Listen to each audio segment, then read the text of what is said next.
peluang sangat besar di mana saja.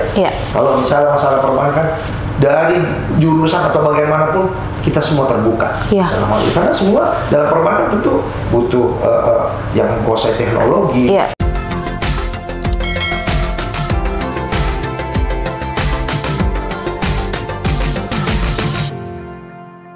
Halo pemirsa Kabarika ID, ketemu lagi bersama saya Ratu Saliha. Kali ini saya bersama salah satu alumni Unhas yang bergelut di dunia perbankan selama 25 tahun. Kita akan ngobrol-ngobrol ringan bersama beliau.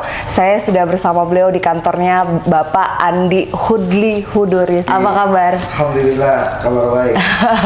Ini saya sudah sounding Pak, 25 tahun di dunia perbankan. Itu rasanya seperti apa nih?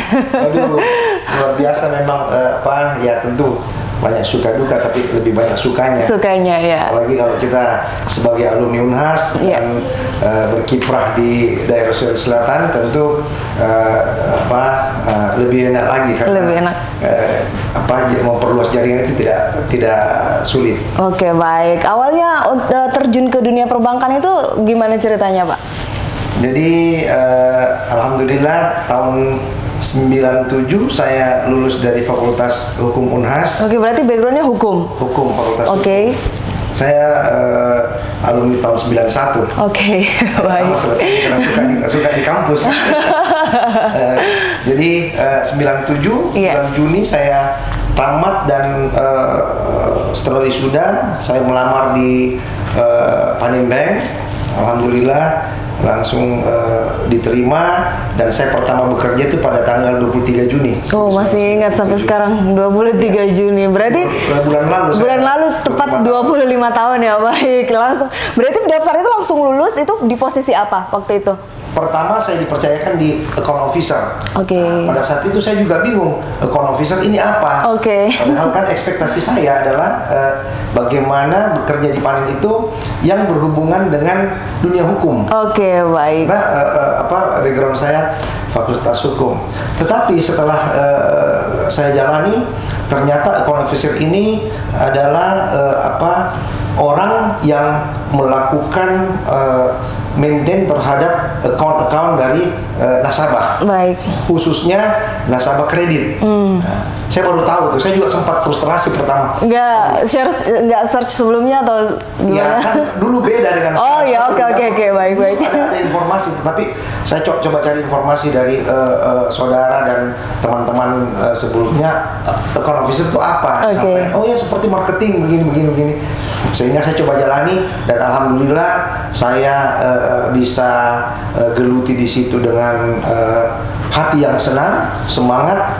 Dan ini cerita menarik nih. Setelah saya diberikan kesempatan untuk duduk sebagai head legal atau legal head, kepala bagian hukum khususnya kan. Berarti udah sesuai jurusan.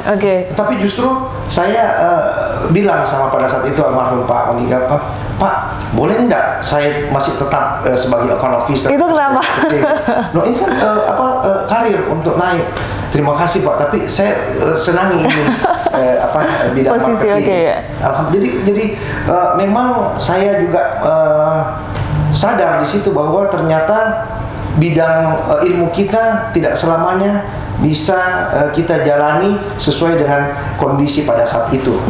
Seiring waktu berjalan, tentu ini yang paling penting adalah talent kita atau talenta kita, bakat kita di mana. Dan ternyata saya sadari bahwa dunia marketing itu luar biasa.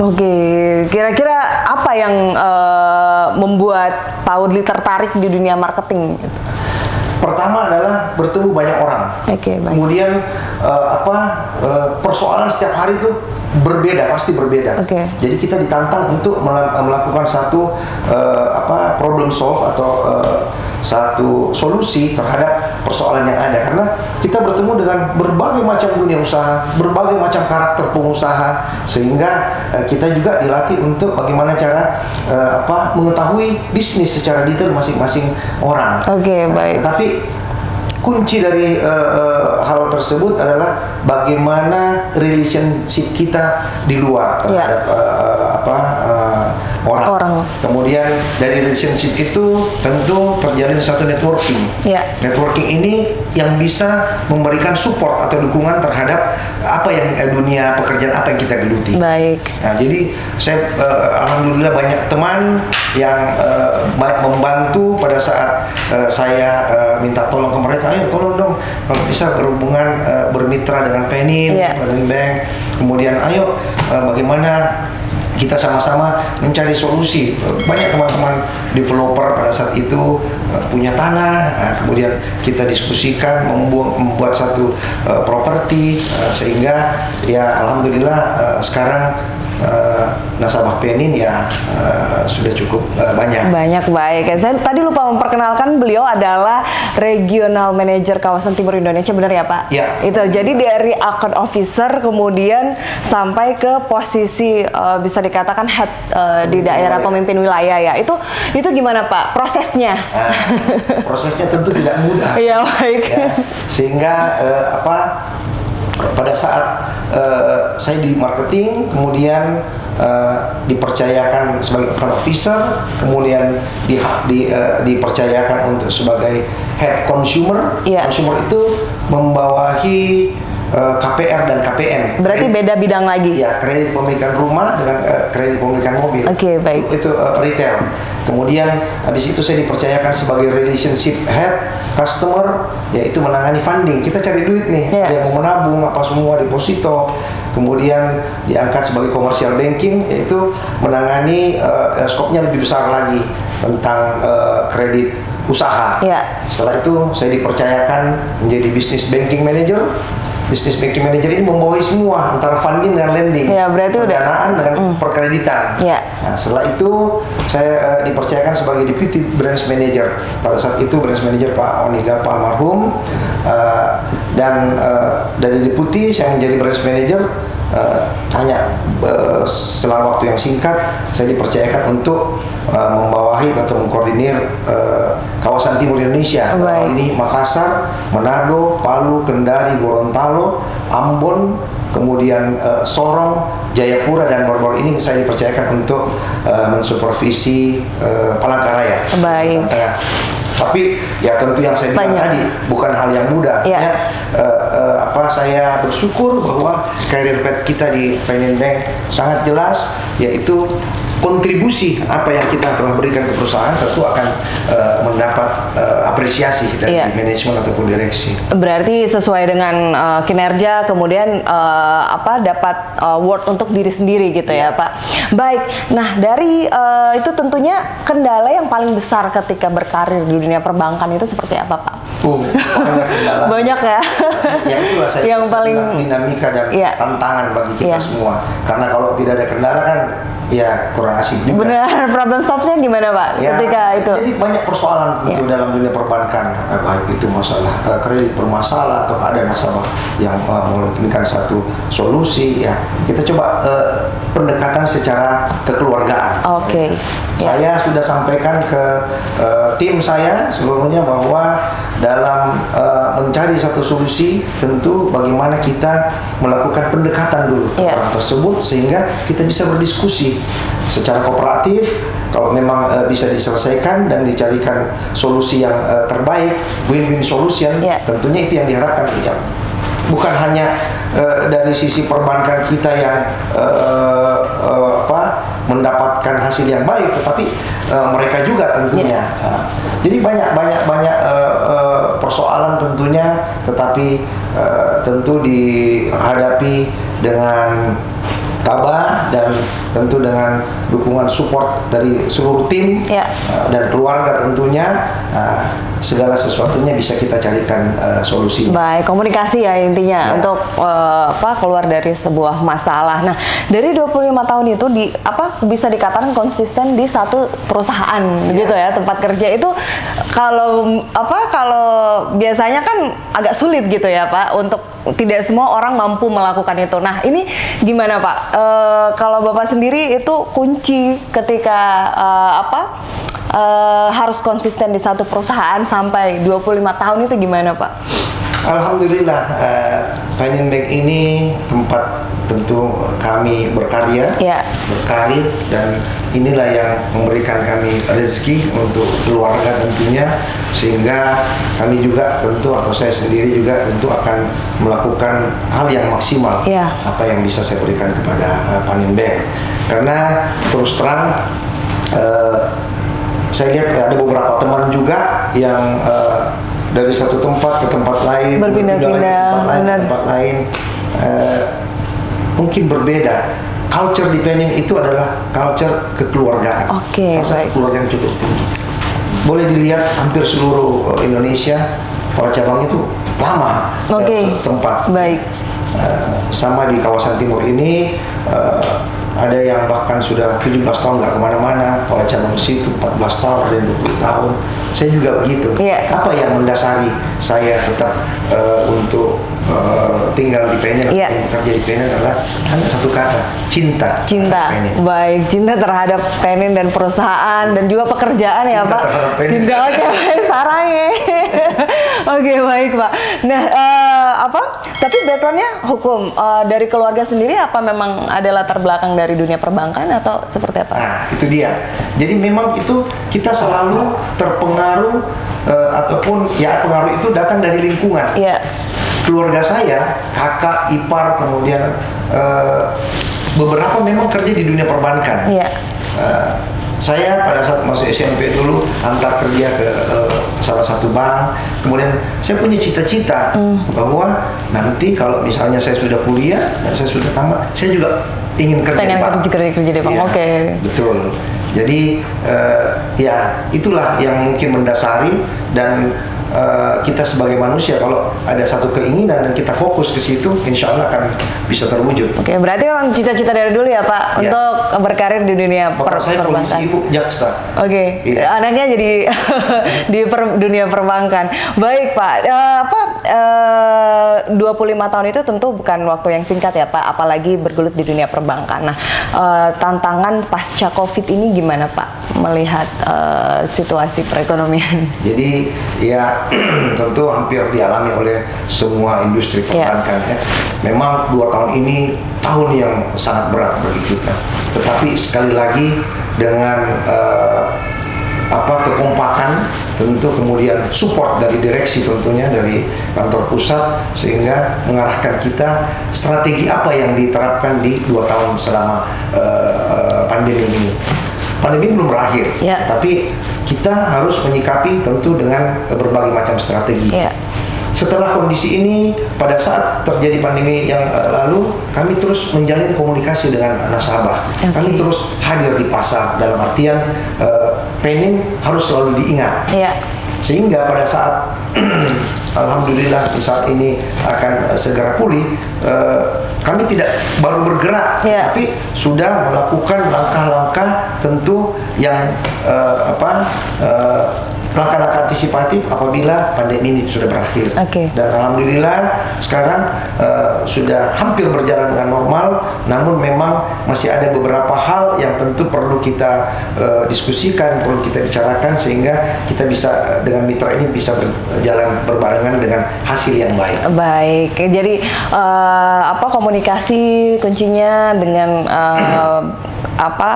nasabah. Kemudian, nah ini kan Pak, di era selain COVID kita juga masuk di era 4.0 gitu. Jadi semua serba digital. Nah, gimana dari Panin sendiri atau dari Bapak sendiri melihat tantangan dunia perbankan yang harus serba digital atau seperti apa Pak?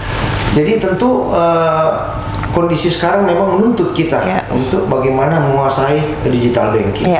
Dari kantor pusat sendiri juga tentu sudah menyiapkan satu strategi bagaimana menyikapi dan tentu ikut dalam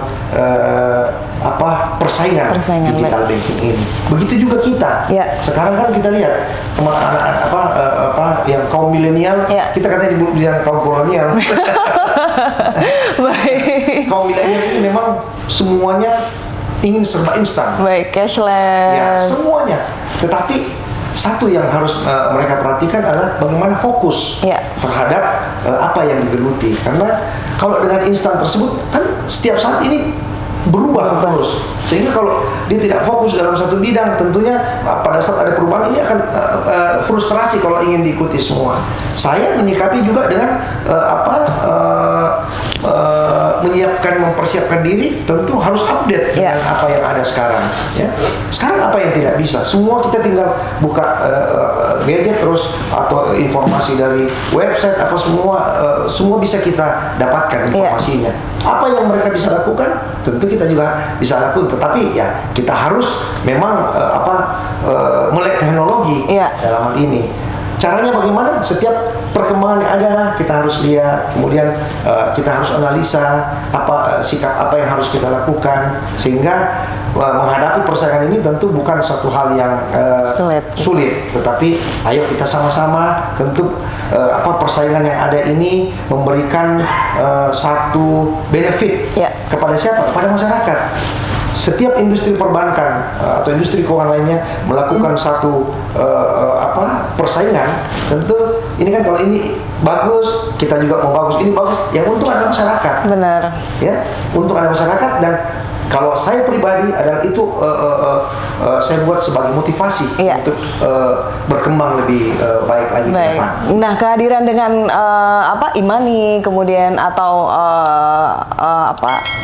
uang digital itu gimana Pak dari perbankan sendiri menghadapi situasi seperti itu?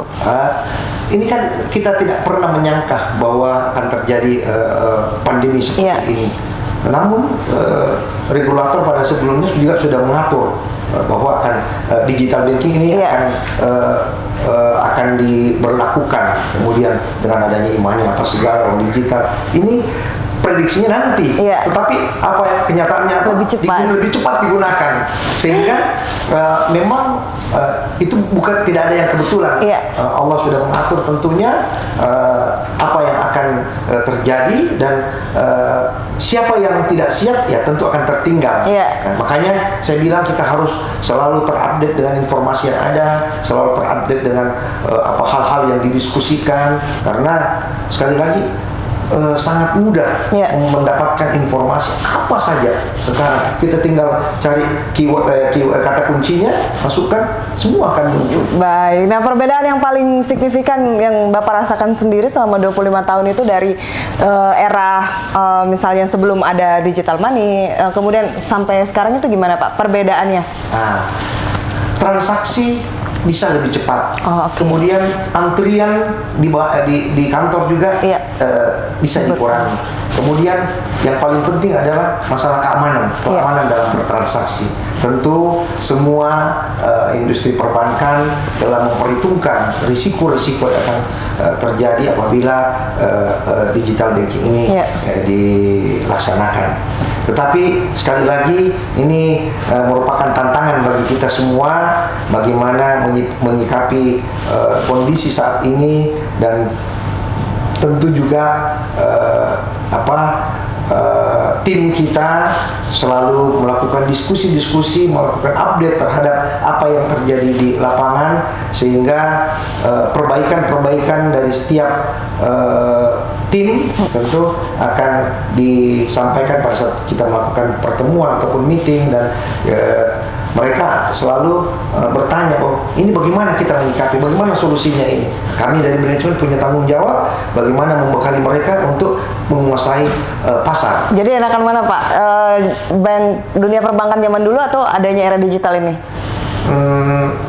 Relatif, tergantung bagaimana kita menyikapi. Kalau saya sih, saya senang dengan kondisi sekarang karena semua serba cepat. Baik. Kemudian semua serba jelas. Kan kita satu yang kita inginkan certainty ataupun kepastian dalam bertransaksi. Kemudian sekarang kan di mana saja bisa bertransaksi, kapan saja bisa bertransaksi. Nggak perlu bawa ATM juga bisa bertransaksi. Semua bisa kita lakukan kapan saja, di mana saja. Baik. Nah ini apakah di dunia digital ini kita ada keamanan tersendiri bertransaksi seperti yang Bapak bilang tadi? Nah apa kira-kira yang perlu kita waspadai di era digital ini menggunakan digital banking? Kuncinya satu, ikuti SOP dari masing-masing bank. Tentu kan regulasinya berbeda setiap perbankan. dari bank Bank, kemudian dari bank lain juga begini, ada ada safety-nya, kemudian ada aturan-aturan. Ya, apa yang telah dipersyaratkan oleh perbankan ataupun bank mitranya itu harus dilakukan, seperti misalnya tidak membagikan OTP kepada siapa saja, PIN juga harus kita yang tahu sendiri kan. Kan banyak terjadi itu, ini katanya, iya karena PIN-nya ada yang tahu, dari mana kita tidak tahu bagaimana caranya.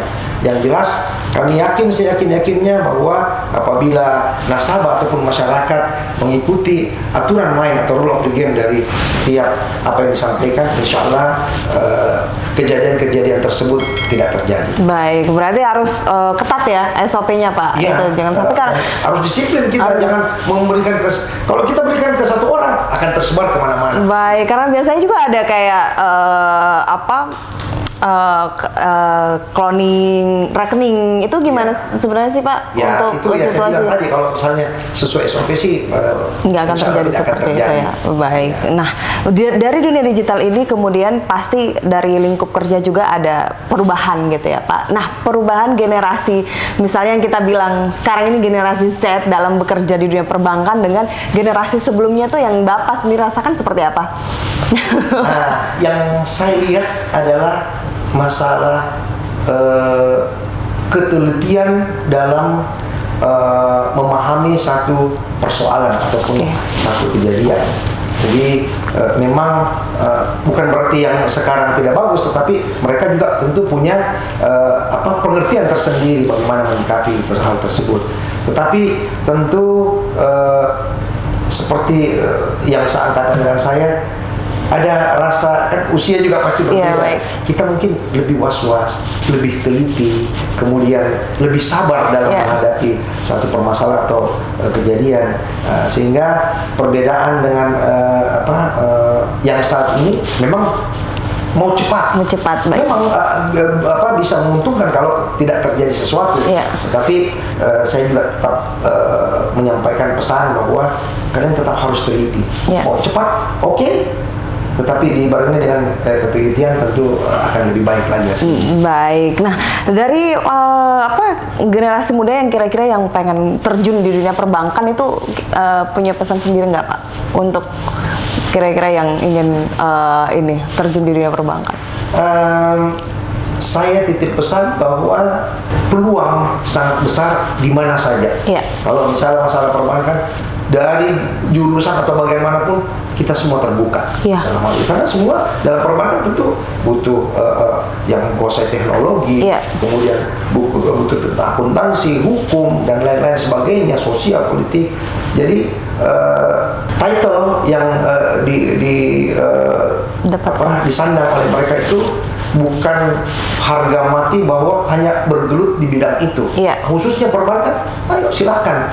Dimana seperti saya kan fakultas hukum, tetapi lebih banyak berkecimpung di dunia marketing. Begitu juga teman-teman saya, ada yang insinyur, elektro, bahkan sekarang sudah jadi kepala cabang apa semua. Jadi kesempatan itu sangat besar, tergantung sekali lagi kembali fokus. Fokus dan sabar menghadapi menciptakan baik. Nah, melihat persaingan itu seperti apa Pak? Untuk kayaknya nih tidak semua orang bisa bertahan di dunia perbankan gitu. Nah, kalau Bapak sendiri melihatnya seperti apa? Saya bisa bicara ini karena saya sudah memberikan bukti. Saya stay di Bank khususnya selama 25 tahun. Memang tawaran-tawaran tentu, apalagi kalau yang saat-saat ini ya, begitu banyak tawaran yang ditolak Pak selama 25 tahun. Saya sih orang mungkin sudah nggak tawar karena sudah nggak bisa pindah. Saya adalah planning gitu. Tapi teman-teman ataupun adik-adik kita ini tentu banyak mendapatkan tawaran-tawaran iming-iming. Saya titip pesan bahwa dipertimbangkan baik-baik. Tawaran itu tentu kalau misalnya memang punya benefit yang lebih dari apa yang kita dapatkan sekarang dengan untuk jangka waktu yang panjang, ayo silahkan dipertimbangkan. Tapi jangan mudah untuk loncat kiri kanan, karena itu juga merupakan satu pertanyaan apabila dia akan masuk ke satu perusahaan. Ini kan menjadi pertanyaan, kenapa pindah-pindah nih? Begitu juga kalau saya misalnya ingin direkrut, kenapa ini tidak pindah-pindah nih? Apa tidak ada yang tawarkan atau apa? Jadi masing-masing punya plus minus. Iya. Tapi sekali lagi saya pikir kita harus lebih dewasa dalam mengambil satu keputusan, karena satu keputusan yang kita ambil hari ini akan kita rasakan nanti tentu di jangka waktu yang akan datang. Baik, nah sekarang kan kita sudah COVID sudah sedikit mereda ya, bukan berarti hilang. Nah itu untuk menyikapi itu dari Bank Penin sendiri, kemudian dari Bapak sendiri melihatnya untuk pemulihan ekonomi nasional itu seperti apa?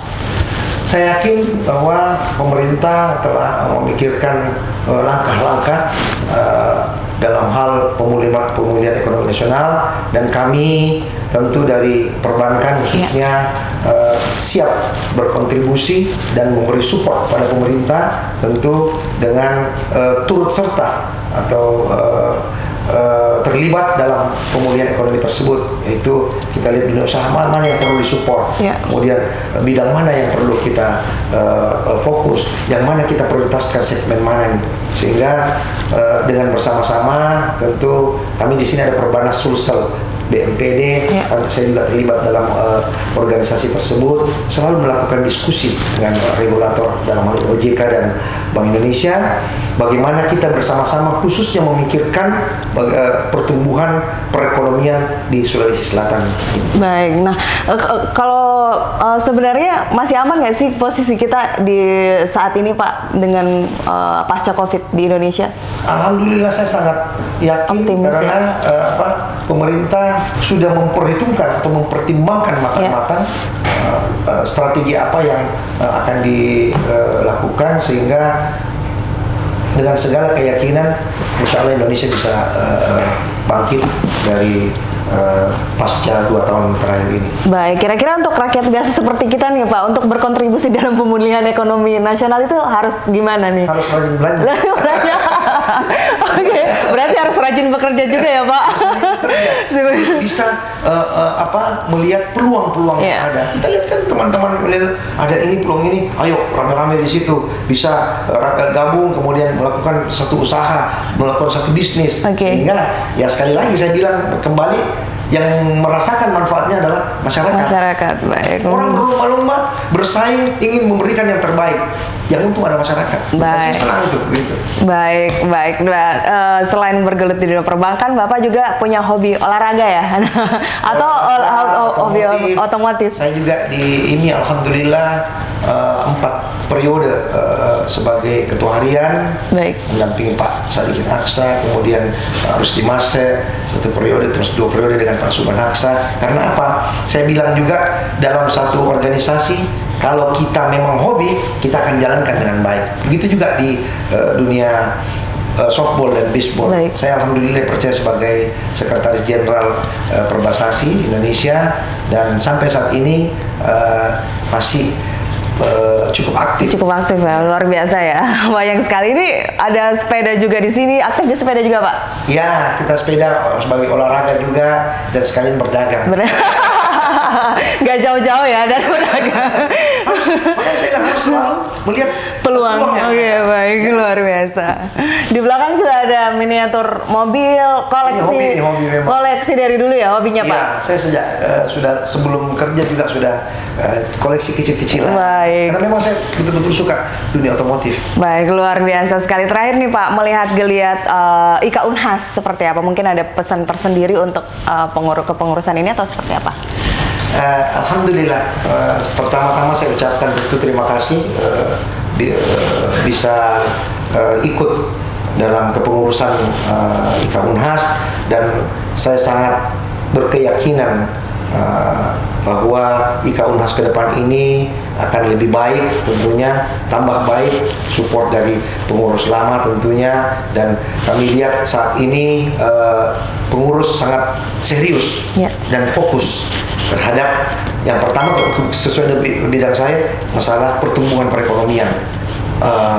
banyak hal yang akan dilakukan oleh Ikan Unhas ini yang tentunya memberikan harapan kepada masyarakat. Dan ini tentu tanggung jawab kita bagaimana mendistribusikan informasi ini kepada masyarakat sehingga Ikan Unhas mendapat support juga dari masyarakat. Sekali lagi saya penuh keyakinan Ikan Unhas dalam kepengurusan ini bisa berkontribusi maksimal terhadap pertumbuhan perekonomian di Sulawesi Selatan tentunya, dan dengan kepemimpinan Pak Amran Sulaiman kami juga siap memberikan support penuh dan keterlibatan dari alumni yang sampai ratusan juga tentu ini memberikan angin segar kepada Sulawesi Selatan. Mudah-mudahan kita didukung oleh media, kita didukung oleh masyarakat, kita akan bisa memberikan hal yang maksimal.